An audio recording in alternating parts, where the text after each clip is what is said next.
ওয়া ইদ, ওয়া কমপ্লিট করতে হবে, হামজা শক্ত, জাল এখান থেকে। ওয়া ইদ আখায, হামজা শক্ত, খ ভারী, জাল পাতলা।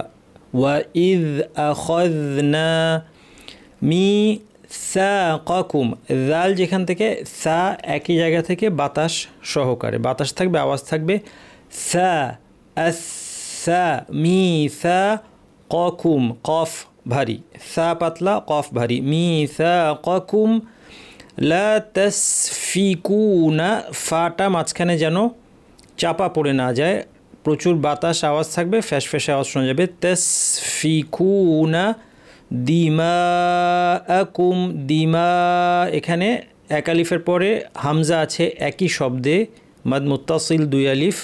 দিমাআকুম ওয়া কুম, ওয়া বলার সময় ওয়াওকে কমপ্লিট করতে হবে এবং মিম সাকিনে যেন কলকলা না হয় এটা খেয়াল করতে হবে। অনেকে ভুলে এভাবে পড়েন, দিমা কুম ওয়া, এটা ঠিক না। কুম ওয়া ওয়ালা তুখরিজুনা, তু পাতলা কিন্তু খ ভারী, ওয়ালা তুখরিজুনা আনফুসাকুম, নুন সাকিনের পর ফা, ইখফা করতে হবে, দাঁতকে ঠোঁটের উপর এনে ফা বলার জন্য মুখ রেডি, নাক থেকে গুন্না।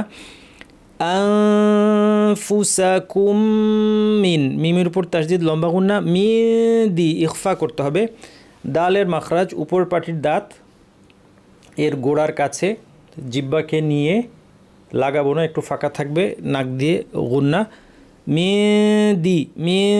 দিয়ারিকুম, এখানে ইয়ার উপর ছোট আলিফ আছে, খেয়াল করতে হবে, এক আলিফ টান হবে। দিয়ারিকুম সুম্মা, সা কোথা থেকে, একটু আগে আমরা দেখেছি জিব্বার শীর্ষ থেকে একটু ভিতরের জায়গাটাকে তরফুল লিসান বলা হয়, সেটা উপর পাটির দাঁতের শীর্ষে লাগিয়ে সু আসু সু, সুম্মা মিমের উপর তাসদিদ লম্বা গুন্না।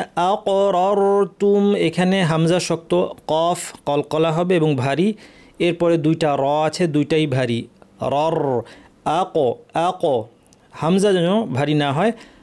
আকরারতুম ওয়া আনতুম, ওয়া কমপ্লিট, হামজা শক্ত, নুন সাকির পর তা, একটু আগে দালের যে মাখরাজ দেখলাম সেখান থেকেই তা হবে, উপর পাটির দাঁতের গোড়া কাছাকাছি জিব্বা নিয়ে নাক থেকে গুন্না।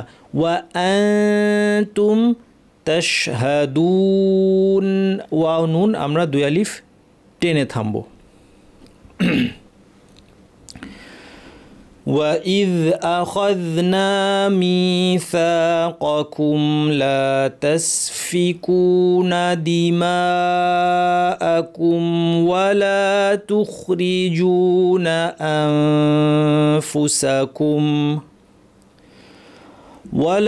تُخْرِجُونَ أنفسكم من دياركم ثم أقررتم وأنتم تشهدون।